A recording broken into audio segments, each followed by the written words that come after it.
So imagine you're scrolling on YouTube and you see two videos. The one is positive and the one is negative. Which one do you think you're more likely to click on? You might not even realize it, but you're almost always more likely to click on a negative one. A negative video just seems more important, it seems more interesting, it's more attractive. But why? Why do we choose negative content over positive content? What is it that we find so compelling about negativity? It's like there's something innate within us that forces us to watch it. How does all of this negative content affect us, and what should we do about it?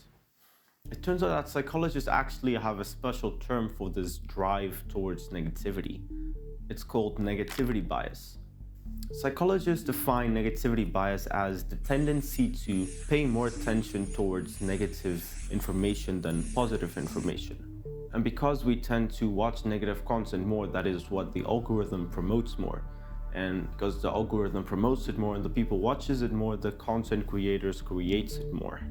If you look at commentary channels and documentary channels like Jake Tran, Moon, or Sunny V2, you'll see that almost all of their videos are based around negativity. Something that you'll also realize is most factual videos are negative, things that are dealing with real world problems and real world events, but not so much when it comes to entertainment. When it comes to entertainment videos that aren't really fact-based, you'll realize that they aren't necessarily as negative. The brain prioritizes bad over good, but it will also prioritize novelty over them both. The problem is that most positive factual videos just aren't quite as novel and exciting as negative ones. For instance, a video of a school being built in Africa, or a ballet school teaching blind people how to dance, or people doing charity just isn't as exciting as conspiracy theories and company scandals and the failures of others. But how does all of this negative content affect our brains? If we constantly consume more negative content than positive content, what does that do to our worldview? If we constantly consume negative content like Jake Tran's videos just talking about how companies are out to get us, Sunny V2 just hating on every influencer and talking about their failures, we start to develop a very negative worldview because we're seeing one very small part of the spectrum of events. We see all of the negative things and the evil companies and the scandals happening, but we're not seeing all of the good things also happening.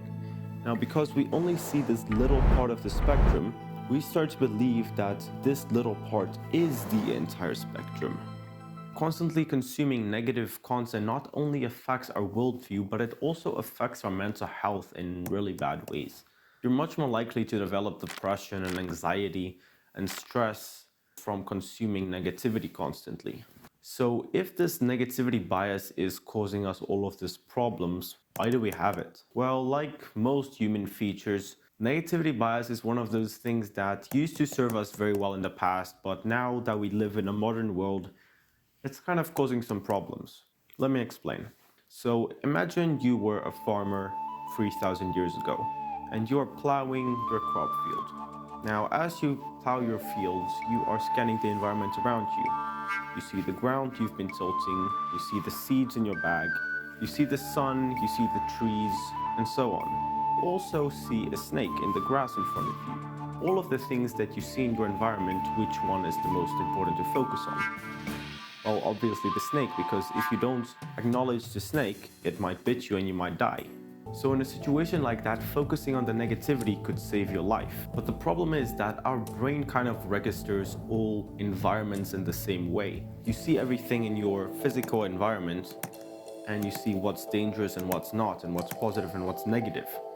But our brain does the same thing in an environment like the YouTube homepage.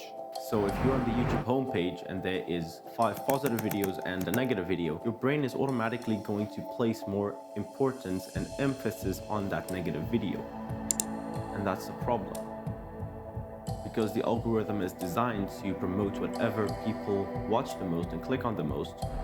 Because we're clicking on the negative videos, it's promoting more negative videos. And because it's promoting more negative videos, we see more negative videos, so we click on more negative videos, and the cycle feeds itself. Clearly, negativity bias is causing a problem. It's causing us depression and anxiety and all these problems. But what are we supposed to do about it? I mean, it's something hardwired in our brain to pay more attention to negativity. So we can't really change our mind. We have to change our environment. So that means you need to put yourself in a position where you are exposed to less negative content. We can't rely on social media platforms to change because their algorithms are designed to simply show us what we interact with the most.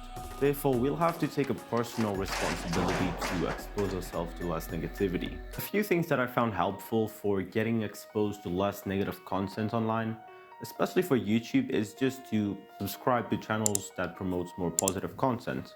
The algorithm will start promoting more of those videos to you and you'll effectively see less negative content. What I've seen as one of the best ways is literally just to block the homepage. So you don't get algorithms to show you content and you can instead consciously look for the content instead of just letting the algorithm give you whatever you are most likely to watch. I use a Chrome extension called Unhook that allows me to effectively block the YouTube homepage. You can check it out if you want. I put a link in the description. Negativity bias is something that we all have. It is hardwired into our brain and we can't really change it.